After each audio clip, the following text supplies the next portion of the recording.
Hi, I'm Lady Mair and we are outside again. And I hope you can hear me because I forgot to bring, I do have my microphone, but I forgot to bring the wind buffer for it. So, and it's slightly windy here, but it's a nice day, so I have to be outside. Why not? Why not? But I recently finished The Bones Beneath My Skin by TJ KLUNE, and I'm going to talk about it because I read this in a day. Was most of it audio? Yes. Was I house sitting half hour away from my home, and did I go back to pick up the physical book so I could read the last 2 chapters physically? Yes I did. What is The Bones Beneath Our Skin? So you have Nate, who has just lost his family members, his mother and father, gay as anything. He turns up to his old cabin that he inherited and finds out it's being occupied by squatters. One of them an ex-marine, the other one a very, very odd child. And it's a journey of them going on, learning how to care for each other, learning about differences, learning about how they, you know, what people are willing to do to get what people want because they are simply different. This is technically sci-fi, loosely. Like, it does have aliens in it, but it's set in our world. It's set in the same world as Green Creek, and there is a reference of, and there's a small town called Green Creek, and I lost my shit.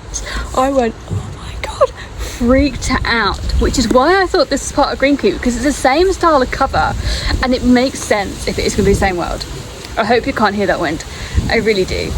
But anyway, I adored this so much. Like, this reminded me what I love about TJ KLUNE, what I love about the Green Creek series, because I read the Green Creek series back to front. This is a theme with me, but it had an asexual rep in Heartsong.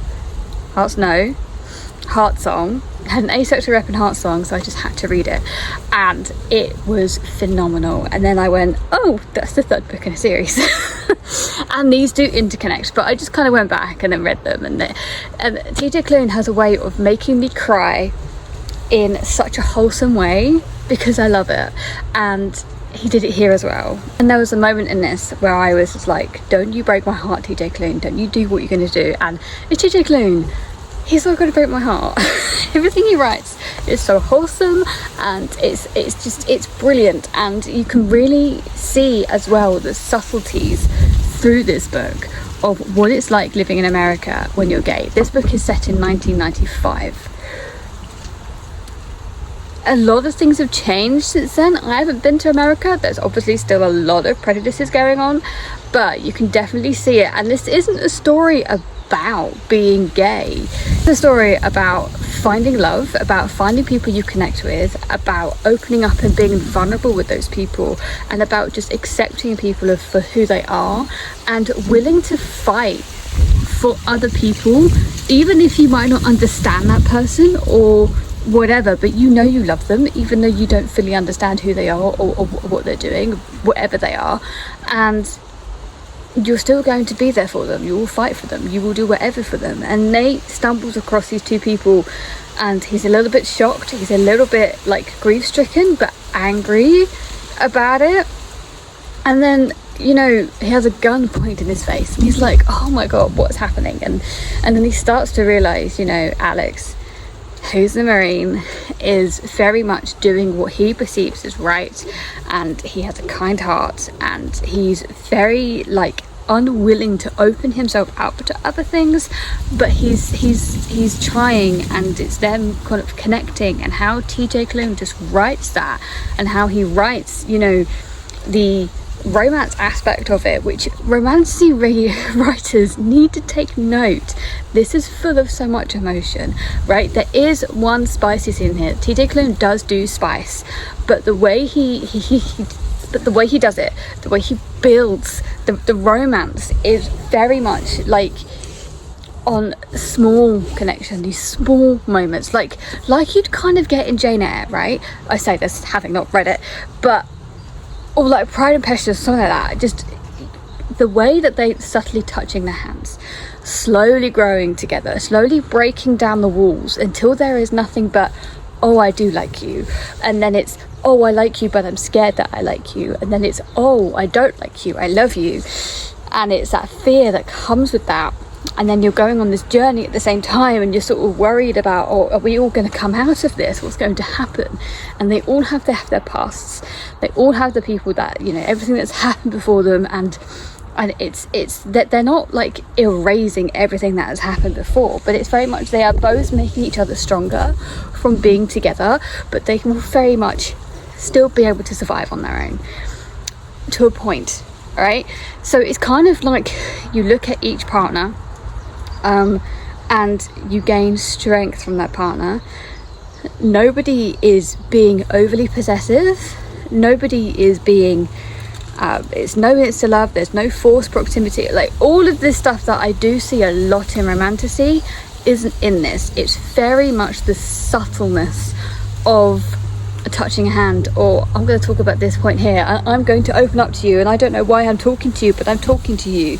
And then in the midst of this, you have this child who is so lost, who is struggling to learn how to be human, and they are on the run from the government. It's just an absolute perfect story. Showing how they go close together was just this moment, and TJ KLUNE did this in Green Creek as well. I would argue he does break your heart in Green Creek and then puts it back together again, but this was so stunning. Everything, and like the resolution that came from this story of them going together and learning and knowing the ending, like the characters knew what was going to happen, they knew the outcome, and then it came to that, and it's like they didn't want that to happen, because the whole point is trying to get Artemis Darth Vader back home, and they fall in love with her. They're like, she's their child. She, you know, calls them their protectors because she's not fully human, so she's a bit kind of like, well, doesn't really, you know, wouldn't really understand the concept of parents and stuff like that, but she cares for them very, very deeply, and that's a very human side of it. And it's, you know, very much also exploring the idea of what it is to be human. Is it to be human is to have emotion? Is it a biological, you know, whatever? I'm not a science person. Or is it simply our ability to care? Is that what makes us human? And this is so beautifully told for that fact. You know, it's exploring this, and it's not giving you a right or wrong answer. It's just exploring these themes with these characters on the run, trying to protect a little girl who the government wants to use and abuse. But it is a stunning story. I have this stunning edition. I could not resist this, and it's TJ KLUNE has a way with words and a way with writing romance that just captures the emotion so perfectly that it leaves me like wanting more, not wanting to put the book down. And this was the case with here. I was reading it the whole time at work.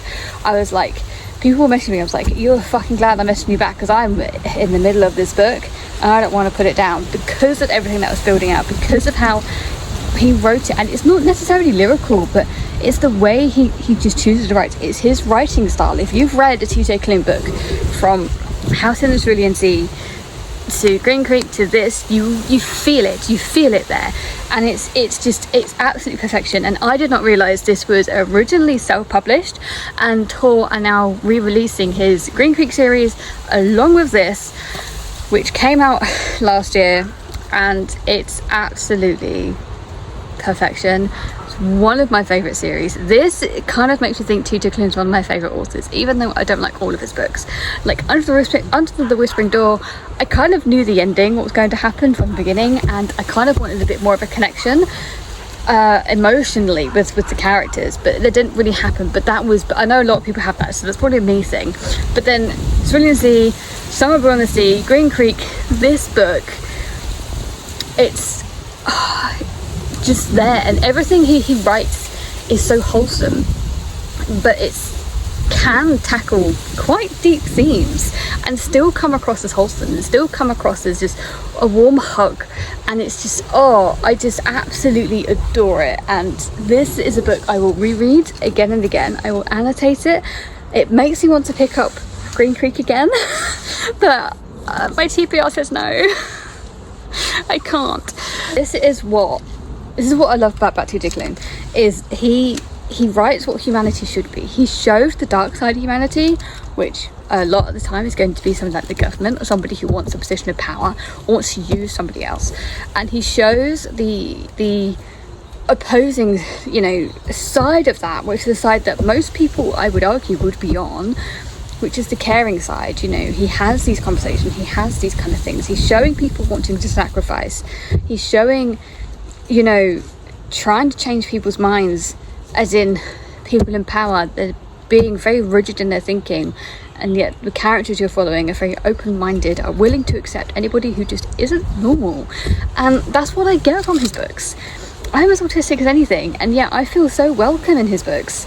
I feel like if I, you know, stepped into his fantasy worlds, his Green Creek series, any of his worlds, I would just be, okay, cool, that's what you like that, okay, that's not a problem. Oh, you're having a bit of overwhelm today? No problem. Go have a you day. We won't trouble you.